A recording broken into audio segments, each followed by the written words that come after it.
Hi guys, இன்னைக்கு நம்ம movie ரிவ்யூவில் ஹேக் படத்தோட ரிவ்யூ தான் பார்க்க போகிறோம். இந்த படம் இப்போ இந்தியில் தேட்டரில் வெளிவந்திருக்கு. இது ஒரு கார்ட்டூன் ட்ராமா மூவியாக வெளிவந்திருக்கு. இப்போ இந்த படத்தோடைய கதையை பார்த்துடலாம். படத்துடைய ஹீரோ ஹீரோயின் 2 பேர் கல்யாணம் பண்ணிக்கிறாங்க. அவங்களுக்கு 3 குழந்தை இருக்குது.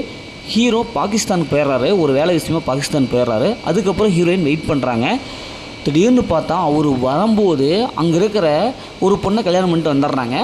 அதுக்கப்புறம் ஹீரோயின் சரி பரவாயில்ல அப்படின்னு சொல்லிட்டு 2-3 பேரும் ஒரே வீட்டில் இருக்காங்க. திடீர்னு ஒரு சம்பவம், அதனால் சண்டை. ஹீரோயின் அவங்க கோச்சிட்டு அவங்க அம்மா வீட்டுக்கு போயிடுறாங்க. அதுக்கப்புறம் ஹீரோ அந்த 3 குழந்தைகளுக்காக பணம் அனுப்பிச்சிட்டு இருக்காரு. திடீர்னு பார்த்தா பணம் அனுப்புறத நிறுத்திடுறாரு. இதை கேட்க போகும்போது ஹீரோ அந்தளவுக்கு ரெஸ்பான்ஸ் இல்லை. அதுக்கப்புறம் கோர்ட்டில் கேஸ் போட்டு ஹீரோயின் வாதிடுறாங்க. இப்போ இறுதியில் கடைசி வரைக்கும் ஹீரோவிட்டேருந்து பணம் பெற்றதா இல்லையா, இறுதியில் ஹீரோயினோட லைஃப் என்னவோ மாறுச்சு அப்படிங்கிறது தான் இந்த படத்துடைய கதை. இந்த படத்துடைய பாஸ்ட்னு பார்த்தாவே ஹீரோயின் தாங்க வேறு மாதிரியான ஒரு நடிப்பை கொடுத்துருக்காங்க.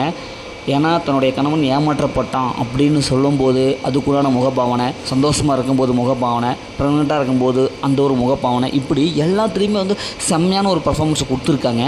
இது ஒரு உண்மை சம்பவம், அதனால் அப்படியே உள்ளபடி சொல்லியிருக்காங்க.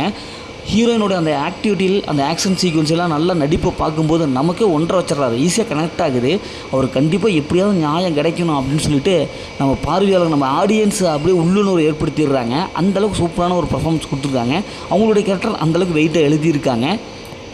அதேமாதிரி ஹீரோடைய கேரக்டர் நல்லாவே இருக்குது. ஒரு வில்லத்தனமான ஒரு கேரக்டர், அந்த கேரக்டர் நல்லா பண்ணியிருக்காரு. படத்தில் நடிச்சு எல்லாமே சூப்பராக பர்ஃபார்ம் பண்ணியிருக்காங்க. படத்தோட பிஜிஎஸ் பொறுத்தளவுக்கு நல்லாவே வந்திருக்கு. சினிமோட்டோகிராஃபி 1972-80 காலகட்டங்களில் இந்த கதை நடக்கிற மாதிரி காமிச்சிருக்காங்க. அந்த காலகட்டங்களை நல்லாவே கொடுத்துருக்காங்க. இந்த படத்தில் அந்த மாதிரி சீன்ஸ்லாம் எதுவுமே இல்லை. கண்டிப்பாக ஃபேமிலியோட பார்க்கலாம். இன்னும் தமிழ் டப்பிங்கில் வரல, ஆனால் தமிழ் டப்பிங் தான் நல்லாவே இருக்கும். மொத்தத்தில் இந்த படம் இப்படி சூப்பராக சொன்னாங்கன்னா இந்த படம் ஒரு ஒன் டைம் வாட்சபிள் தான் நாங்களும் சொல்கிறேன். ஓகே, இதேமாரி அடுத்த ஒரு புதிய மூவி ரிவ்யூ சந்திப்போம்.